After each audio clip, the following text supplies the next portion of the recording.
Bachelor of hotel management లో university first rank, second rank, third rank. Sun international, Visakhapatnam, Hyderabad. Telugu నేల రాజకీయాల్లో మొట్టమొదటిసారిగా ఒక రాజకీయ పార్టీకి సంబంధించిన నాయకుడు మరొక రాజకీయ పార్టీని క్షమాపణ కోరడం.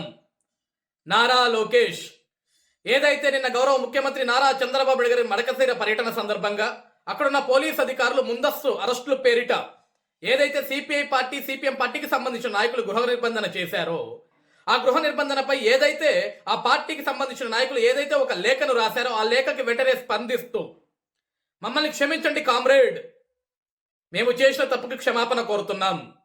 కూటమి ప్రభుత్వానికి లేని ఆలోచన ఇది. నాటి ప్రభుత్వంలో ఏదైతే పోలీస్ అధికారులు నాటి పరిపాలకుడి కింద పనిచేశారో ఆ వాసన ఇంకా పోనట్లుంది. వాళ్ళందరికీ కూడా మేము కఠినంగా చెప్తాం.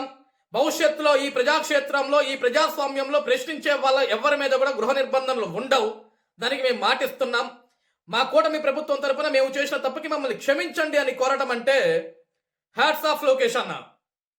నాకు తెలిసినంత వరకు రాజకీయ చరిత్రలో, రాజకీయ పార్టీలలో ఒక పార్టీని ఇంకొక పార్టీ క్షమాపణ కోరటం ఇదే మొట్టమొదటిసారి.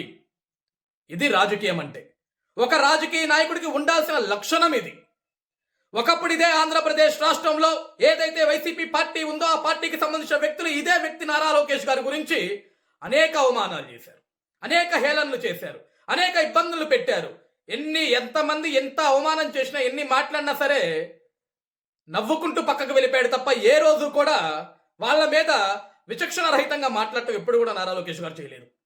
నిన్న జరిగిన సంఘటనకి వెంటనే స్పందిస్తూ మమ్మల్ని క్షమించండి కామ్రేడ్ అని అడిగాడు అంటే ఒక యువ నాయకుడికున్న స్ఫూర్తి, ఒక యువ నాయకుడికున్న ఆలోచన, భావితరాల భవిష్యత్ తరాల రాజకీయాలను ఏ విధంగా ముందుకు తీసుకెళ్ళాలి, ఏ విధంగా నడిపించాలని ఒక ఆలోచన కలిగిన వ్యక్తికి ఉండే లక్షణాలు ఇవి.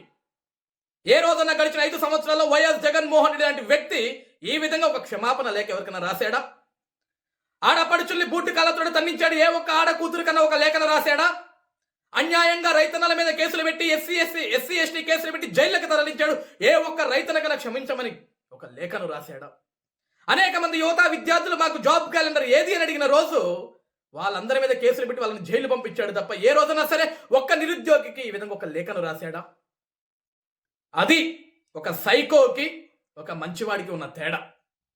ఈరోజు నిజంగా లోకేష్ అన్న మీ వెంట నడవటం, మీతోటి నడవటం, మీ కింద మేము పని చేయటం, మీ అడుగుజాడల్లో మేము అడుగు వేయటం ఈరోజు మాలాంటి ఎంతో మంది యువతకి అది ఒక స్ఫూర్తిదాయకం. Thank you so much. ఏదైతే మీ మీద మేము ఒక నమ్మకాన్ని పెట్టుకున్నామో ఆ నమ్మకాన్ని ఇంకా మాలో పెంచి ఈరోజు ఆంధ్రప్రదేశ్ రాష్ట్రంలో నారా లోకేష్ అంటే రాజకీయ నాయకుడు మాత్రమే కాదు, ఒక మంచి మనసున్న వ్యక్తిగా, ఒక ఆంధ్రప్రదేశ్ రాష్ట్రమే కాదు ప్రపంచం మొత్తం కూడా మెచ్చుకునే వ్యక్తిగా నువ్వు మారుతున్నావు. Thank you so much. మీ కింద పనిచేసే అవకాశం ఇచ్చినందుకు.